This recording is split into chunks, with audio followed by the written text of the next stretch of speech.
All right, boys and girls, Hades here. Just going to give a quick video on what I think about the new Hope Tree for Season 8.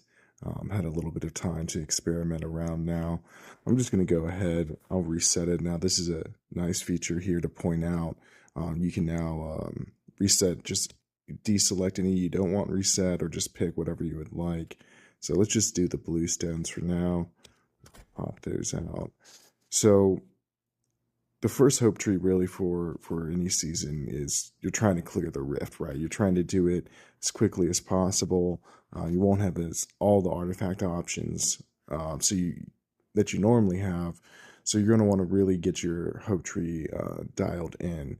So the two nodes or the two positions I really focused on was 3 and 4. Now 3 has a buff we're all familiar with, Grace of Hunters. Of course, we're going to want that extra defense and attack. Now, in my opinion, if you're low on blue stones, you can take this just to 2, ideally at least 3. Eventually, you'll want to max it out. But let's go ahead and get these points in, and we'll take this one to 3. So let's go to position 4. So position 4, we're mainly doing this for the top right. We want to max that one out because when that one's maxed, we can, as long as we have the energy, we'll be able to do an ultimate every time we dodge, right? So we want to get that up. That extra Cleo or Atropos, all is very helpful in the Rift. But use as few points as possible to get it, right? So that should be good enough for right now. Now you will need energy, so I'm going to position 5, but also positions 1 and 2. Go ahead and put 1 point of energy in. Now, if you do have extra points left over, you can go ahead, max out Grace of Hunters.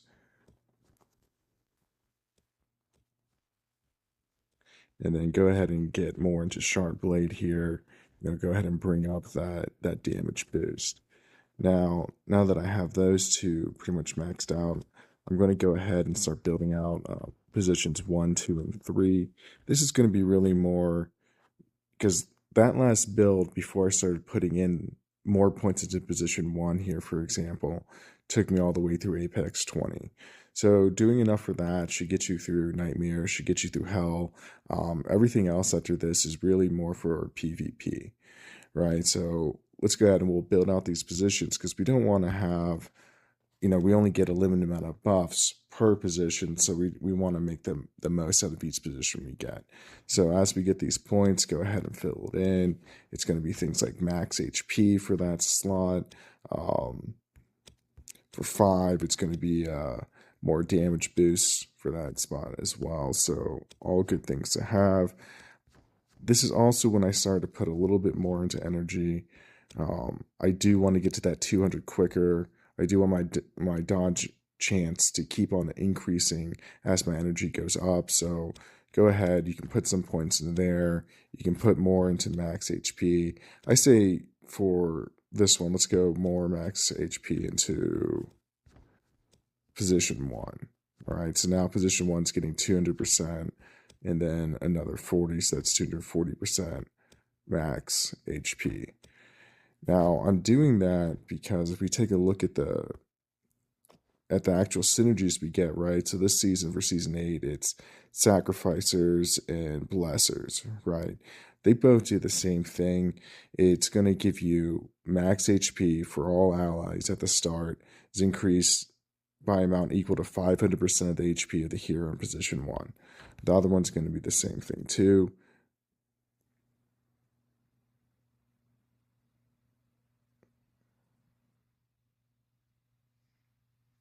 Now, the other one here, actually, Blessers is equal to 500% of the total HP of all of their allies. So that's a slight difference there.